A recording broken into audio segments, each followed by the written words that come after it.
नमस्कार, मैं अर्पिता परमार आप सभी दर्शकों का सिटी न्यूज मुजफ्फरपुर में स्वागत करती हूं। अब बढ़ते हैं आज के मुख्य समाचार की ओर।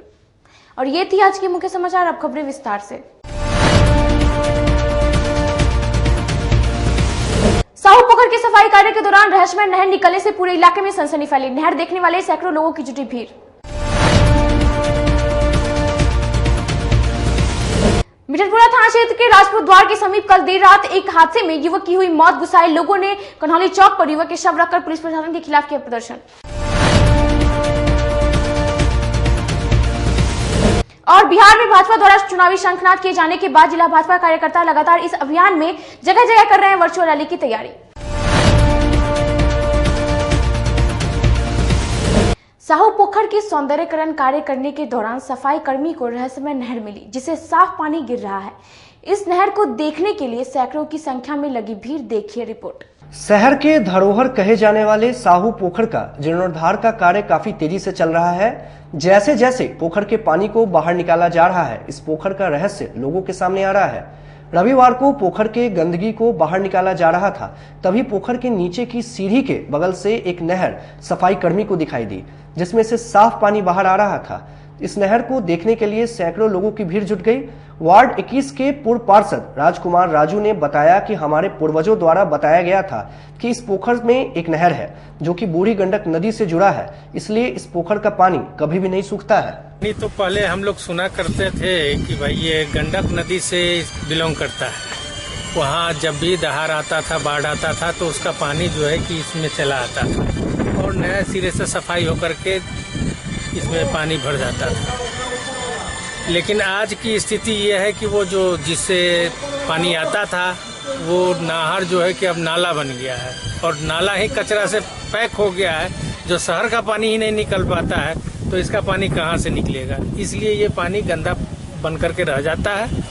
और इसमें जैसे अभी पूरा पानी निकालने के बाद पता चलेगा कि इसमें जैसे लोगों का कहना है कि 2 कुआं भी है, जो कुआं के तहत ही पानी इसमें उपलब्ध होता है और वो गंडक का पानी खत्म हो गया, इस कारण से अब कुआं से ही निकल करके आता है और बारिश का पानी वगैरह ये सब आता है। और इसमें जब ये साफ सफाई इतना सरकार की तरफ से करोड़ों रुपया की लागत से इसकी साफ सफाई हो रही है तो कम से कम सरकार को ये भी चाहिए कि यहाँ पर 1-2 गार्ड का व्यवस्था कर दे। अभी परसों तरसों एक लड़का आया और बहुत भयानक दारू नशा के झोंक में आया, दारू पी करके, और वो बोला कि भाई हमारे पिताजी इसमें 4 गो गगरा गारे हुए हैं सोना का, हम जा रहे हैं लेने के लिए। और लोग पकड़ा तब तक कूद गया और इसमें मर गया। इस परिस्थिति में अगर यहाँ पर गार्ड नहीं रहेगा और जिस तरीके से साफ सफाई हो रहा है, पहले भी कितना बार आदमी मर चुका है डूब करके, और आने वाला समय में और भी अधिक ज्यादा से ज्यादा लोग डूबने के लिए इसमें चले आएंगे और मरते रहेंगे। इसलिए आप लोगों के माध्यम से मैं सरकार को आगाह करना चाहता हूं कि कम से कम 1-2 गार्ड यहाँ पर व्यवस्था कर दे। जब इतना पैसा लगाए हैं तो आगे इसका सुरक्षा भी करें। वहीं साहू पोखर मोहल्ले के निवासी प्रभात कुमार ने बताया कि बूडको और धार्मिक न्यास परिषद बाबा गरीबनाथ धाम पार्षद के सहयोग से लगभग 1 करोड़ की लागत से साहू पोखर का सौंदर्यीकरण किया जा रहा है। पूरे पोखर के चारों तरफ पाथवे बनाया जाएगा, जिसमें लगभग 20 बेंच का निर्माण कार्य पूरा भी हो चुका है। साहू पोखर मंदिर पर पूर्व में आकाशीय वज्रपात भी गिर चुका है। लगभग सन 1700 में पोखर और मंदिर का निर्माण हुआ था। इसके बाद 1967 में मंदिर का पुनर्निर्माण कराया गया। साहू पोखर के इस पैतृक मंदिर का अधिग्रहण धार्मिक न्यास परिषद के द्वारा होने के लगभग 10 वर्षों के बाद सौंदर्यीकरण का कार्य प्रारंभ हुआ, जिसके प्रगति कार्य को देखने नगर आयुक्त मनीष कुमार मीना खुद पहुंचे और कार्य को जल्द समाप्त करने को कहा। नहीं, पूरे बिहार वर्ग में यह साहू पोखर और साहू मंदिर ऐतिहासिक धरोहर है और आप देख रहे हैं कि शहर वासी ही नहीं, जिले वासियों में बहुत खुशी है कि इस पोखर का जीर्णोद्धार हो रहा है। अभी बुडको के तहत न्यास समिति के द्वारा लगभग 1 करोड़ की राशि से इसका निर्माण हो रहा है। अभी देखिए ये कि अभी बैठने के लिए अभी चारों तरफ 20 बेंच बनाए गए हैं, सीढ़ियों का निर्माण हो रहा है। पूरा जल निकालकर, एक बूंद जल निकालकर शुद्ध नया प्लिंथ बनेगा और नया पानी आएगा। और यहाँ देख रहे हैं कि समरसेबुल की व्यवस्था की गई है, यहाँ शौचालय की व्यवस्था की गई है।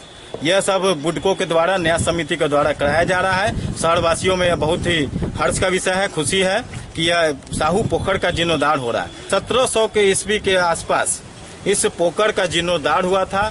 उसके बाद 1970 के 65 से 70 के बीच में एक बार पूरा पानी निकालकर पूरा जल निकासी निकाल कर इसकी सफाई की गई थी। और इतने वर्षों के बाद ये 2020 में इस पोखर का फिर जीर्णोद्धार हो रहा है, जो कि ये बहुत ही ऐतिहासिक है। चाहे वो छठ पर्व हो, चाहे वो जन्माष्टमी हो, चाहे वो तीज हो, हर पर्व में यहाँ मेला लगता है और शहर वासियों में इसे लेकर बहुत ही खुशी है। मिठनपुरा थाना क्षेत्र में कल देर शाम राजपूत द्वार के समीप सड़क हादसे में घायल युवक की मौत हो गई। गुस्साए लोगों ने कन्हौली मोड़ चौक पर शव रखकर प्रशासन के खिलाफ घंटों काटा बवाल। शनिवार की देर शाम मिठनपुरा थाना क्षेत्र के राजपूत द्वार के समीप अज्ञात वाहन की चपेट में आने से पियर थाना क्षेत्र के रामपुर दयाल गांव निवासी धर्मेंद्र त्रिवेदी के 22 वर्षीय पुत्र स्वराज गंभीर रूप से घायल होकर बेहोश हो गया, जिसके बाद स्थानीय लोगों ने आनन फानन में घायल स्वराज को इलाज के लिए ब्रह्मपुरा स्थित एक निजी अस्पताल में भर्ती करवाया, जहां इलाज के दौरान स्वराज ने दम तोड़ दिया। मौत की खबर फैलते ही परिजनों के बीच कोहराम मच गया। मौत के बाद परिजनों ने रविवार को मिठनपुरा थाना क्षेत्र के कन्हौली मोड़ स्थित सड़क पर शव रखकर जमकर पुलिस प्रशासन के खिलाफ प्रदर्शन किया। इधर मौके पर पहुंची क्यूआरटी की टीम तथा मिठनपुरा पुलिस ने समझा बुझाकर शांत करवाया और लगे जाम को छुड़वाकर आवागमन सुचारू रूप से चालू करवाया। घटना के संबंध में मृतक के परिजनों ने बताया कि वह दोस्त से मिलने के लिए घर से निकला था और कुछ ही घंटों बाद फोन द्वारा घटना की जानकारी मिली। उसी में आगे जाइएगा तो एक स्कूल है, एक जिम है, बस दोनों के बीच पर उसी जगह रोडे पर हुआ है, गली उली में नहीं हुआ है। क्या जिस वाहन से घटना हुई है गाड़ी का पहचान हुई है अभी तक? जी पहचान मुखिया जी देखे हैं, मगर हम नहीं देखे। मुखिया जी देखे हैं मारुति को, क्योंकि मुखिया जी का डेरा है उसी जगह। तो उनका सीसीटीवी लगा है? हाँ, सीसीटीवी जिम में भी लगा है, ट्रांसफार्मर पर भी लगा है कि टावर है उस पर, और स्कूल में भी लगा हुआ है। आज आप लोगों ने क्या किया है यहाँ पे, क्या किया है? अभी बस हम लोगों ने आके ये लोग से न्याय मांग रहे हैं कि जैसे हम अपने बेटा के लिए बेचैन हैं, वैसे थोड़ा उसके बेचैन कराइए, एहसास कराइए जो गलती था। लग गया होनी अनहोनी हमारे आपके हाथ में नहीं है, लेकिन उसका फर्ज था कॉल करना, चाहे भर्ती करा देना। मेरा बेटा अगर समय से चला जाता तो अब सबके सामने होता, मेरा तो नहीं होता। प्रशासन का भी गलती है। जब एक्सपोर्ट डेट होता है प्रशासन पहुंचती है, लेकिन कुछ एफआईआर नहीं की, कुछ भी नहीं, देखकर और चलिए। आज परिजन लोग इनका जो है घेराव किया है, रास्ता हम क्रॉस कर रहे थे तो प्रशासन को हम बुला कर लाए कि वहाँ एक्सीडेंट हुआ है, चलिए। वो लोग आए इधर उधर कर रहे हैं, क्या किए नहीं किए, अभी एफआईआर वो लोग कर रहा है। ये काम अगर पहले कर लिए रहते तो अभी ये नौबत नहीं अभी जब कर लिए पहले कर लेते तो अभी ये नहीं और नौबत होती। सभी लोग देख रहे हैं, पब्लिक देख रहे हैं, हम गए हैं तो उन लोग को बुला कर लाए। कहीं न कहीं प्रशासन लापरवाह है। प्रशासन लापरवाह है। ये तो देखना चाहिए ना कि एक गली में इतना भयानक एक्सीडेंट होता है और प्रशासन बगल में ही है। दो यहाँ थाना है और जो है मिठनपुरा थाना 2 है, लेकिन कुछ नहीं हो पाता है। एनएम की समस्या समेत कई मामलों को लेकर संविदा कर्मचारी संघ के सदस्यों ने संघ भवन में बैठक कर आंदोलन की रूपरेखा तैयार की। हॉस्पिटल रोड स्थित संघ भवन में संविदा कर्मचारी संघ के सदस्यों ने अपनी कई समस्याओं को लेकर अहम बैठक की। इस दौरान कर्मचारी संघ ने पूर्व में प्रकाशित 7000 नियमित नियुक्ति के विरुद्ध मात्र 6287 एनएम की नियमितीकरण की गई। शेष 713 रिक्तियों को संविदा पर कई वर्षों से कार्यरत है। इन्होंने सरकार से मांग की कि जल्द एएनएम को वरीयता के आधार पर नियमित नियुक्त करे।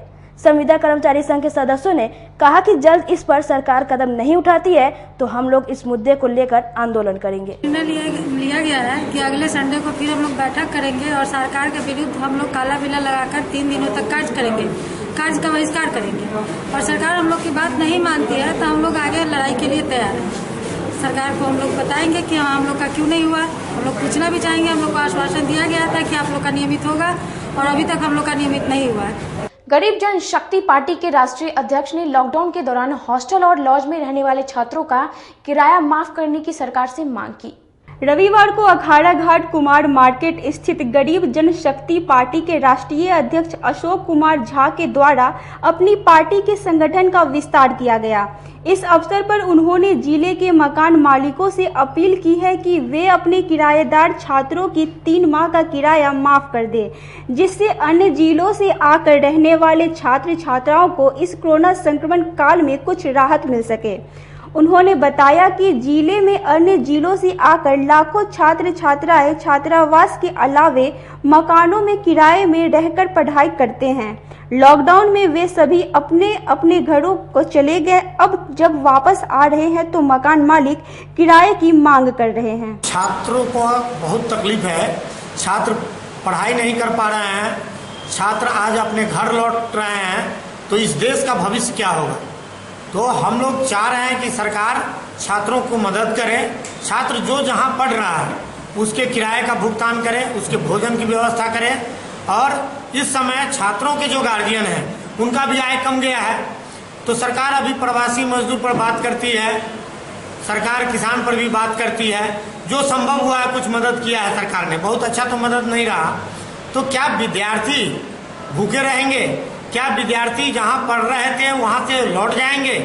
तो यदि हमारे छात्र अपने घर लौट गए तो फिर इस देश का भविष्य क्या होगा।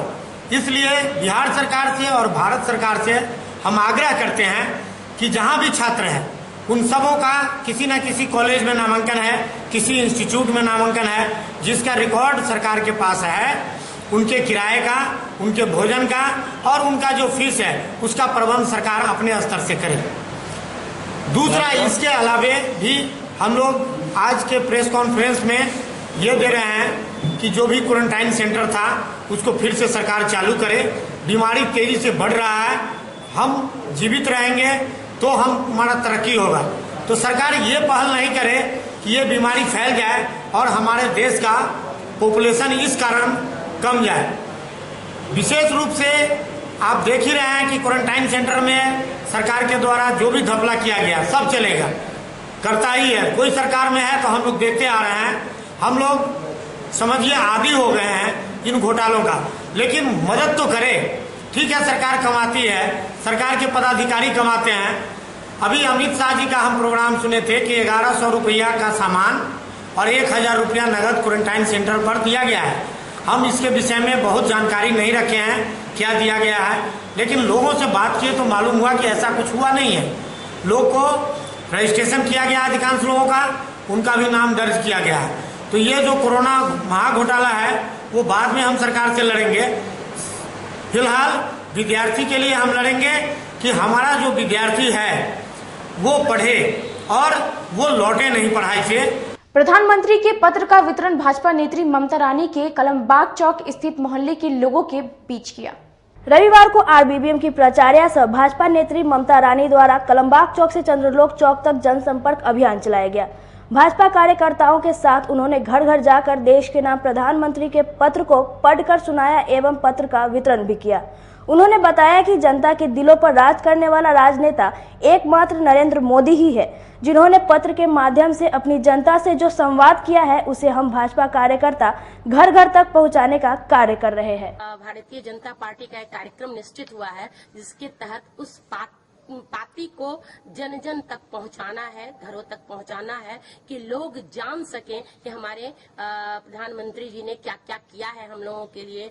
अभी कोविड-19 में बात करें लोगों को बचाने की या लॉकडाउन की, उसके बाद उन्होंने जो कई ऐतिहासिक निर्णय लिए, चाहे वो 370 खत्म करने का हो, CAA का हो या 3 तलाक का हो, राम मंदिर निर्माण का हो, तो ये तमाम जो उनके फैसले हैं उनसे जनता को अवगत कराना है। ऐसे भी कहा जाता है कि जानकारी ही बचाव है, तो यह जानकारी सबों को देना है। हम भारतीय जनता पार्टी के लोग इसी के तहत अभी घर घर जाकर के, और ये लक्ष्य रखा गया है कि 1 करोड़ बिहार में 1 करोड़ घरों तक यह पार्टी पहुंचे, तो हम इस पार्टी को जन जन तक पहुंचा रहे हैं। यह माननीय नरेंद्र मोदी जी का संदेश भी है इसमें, और यह पार्टी लोगों तक पहुंच रही है। लोगों का बड़ा ही उत्साह पूर्वक लोग इस पार्टी का स्वागत भी कर रहे हैं। अब वक्त चला एक छोटे से ब्रेक का। कहीं मत जाइए, देखते रहिए city news Muzaffarpur. Career achievers आपके विश्वास पर खरा उतरने वाला कोचिंग संस्थान है। हमारे यहाँ मेडिकल, IIT, JEE तथा फाउंडेशन की तैयारी भी कराई जाती है।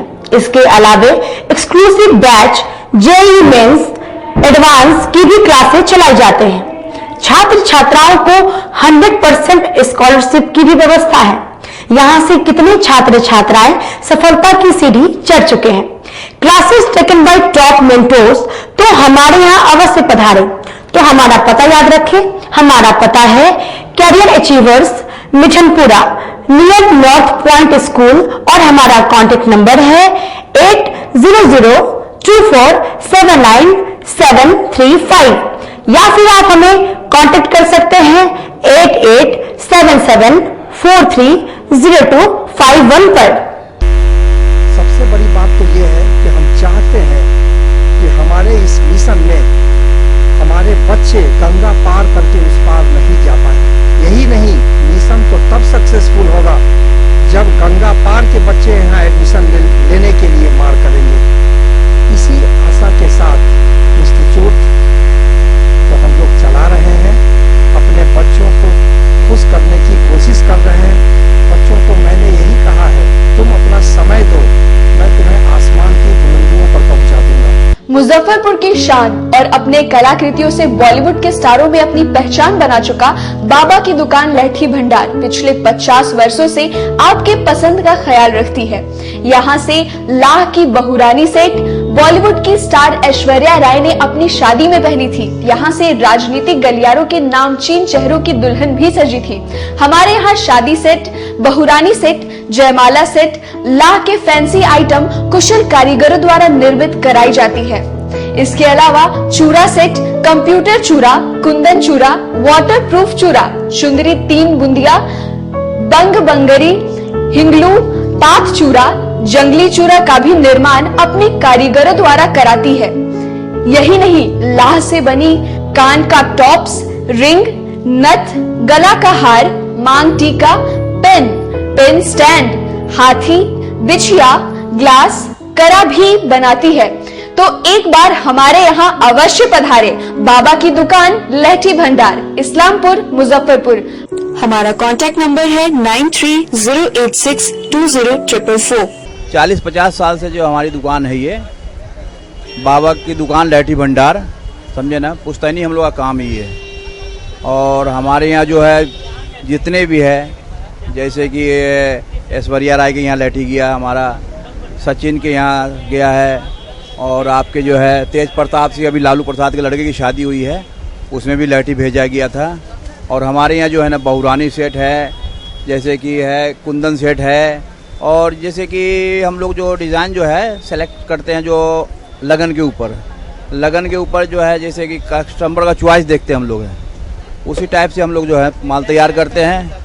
और कलर है मैचिंग, हमारे यहाँ सबसे विशेषता है कि हर तरह के लहंगे का जो है ना मैचिंग तुरंत हैंड टू हैंड हम लोग लगा के दे देते हैं। हम पढ़ाते नहीं, हम बच्चों में विश्वास जगाते हैं।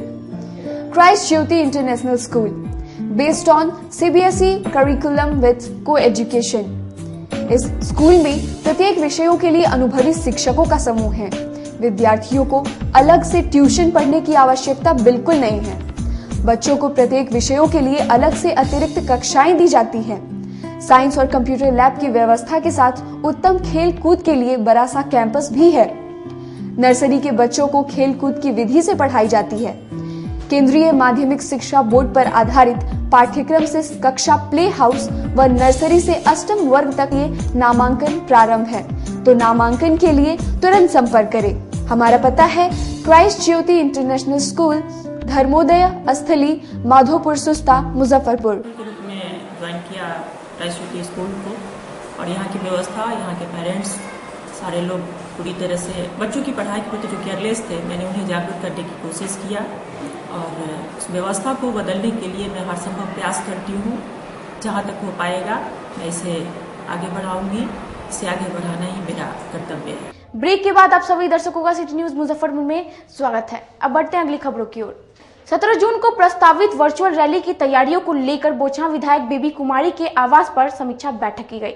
रविवार को बोचहां विधायक बेबी कुमारी के मिठनपुरा स्थित आवास पर जिलाध्यक्ष रंजन कुमार की मौजूदगी में आगामी 17 जून से शुरू होने वाली वर्चुअल रैली की तैयारियों को लेकर समीक्षा बैठक की गई। जिलाध्यक्ष रंजन कुमार ने बताया कि 23 जून को बोचहां विधानसभा क्षेत्र में वर्चुअल रैली होगी, जिसे लेकर समीक्षा बैठक की गई। बोचहां विधानसभा की समीक्षा बैठक थी। इस बैठक में हमारे तमाम मंडल, बोचहां के विधानसभा के अंतर्गत पड़ने वाले तमाम मंडल अध्यक्ष, तमाम मोर्चाओं के अध्यक्ष, तमाम प्रकोष्ठ के जो संयोजक हैं मंडल के और जितने भी पदाधिकारी हैं वो सारे लोग इसमें सम्मिलित हुए थे और इसमें हम लोगों ने पुराने जितने भी हमारे कार्यक्रम हुए उसकी हम लोगों ने समीक्षा की और आगामी कार्यक्रम पर हम लोगों ने चर्चा किया। बोचहां विधानसभा में हम लोग का पूरे बिहार में विधानसभा सम्मेलन शुरू होने जा रहा है। 17 तारीख से अपने जिला में ये कार्यक्रम शुरू होने जा रहा है। 23 तारीख को बोचहां विधानसभा में विधानसभा सम्मेलन है जो वर्चुअली होगा, डिजिटल माध्यम से ये सम्मेलन होगा। इसमें व्हाट्सएप ग्रुप बनेंगे और एक बोचहां विधानसभा में मंच बनेगा जहां से हम लोग इस सम्मेलन का संचालन करेंगे। वहीं बोचहां विधायक बेबी कुमारी ने बताया कि 2020 के विधानसभा चुनाव में एनडीए सभी 243 सीटों पे विजय प्राप्त करेगी, जिसकी शुरुआत बोचहां में 35 पंचायतों से शुरू होगा। 23 जून को प्रधानमंत्री, गृह मंत्री सहित सभी स्टार प्रचारक वर्चुअल रैली करेंगे।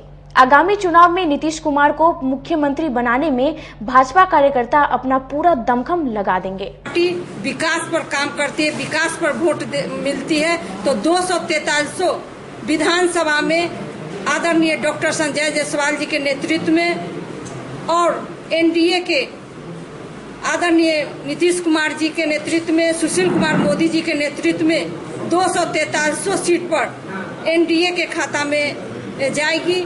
वंदे मातरम सेवा मंच का श्रावण मास के मद्देनजर रविवार को संगठन का विस्तार किया गया।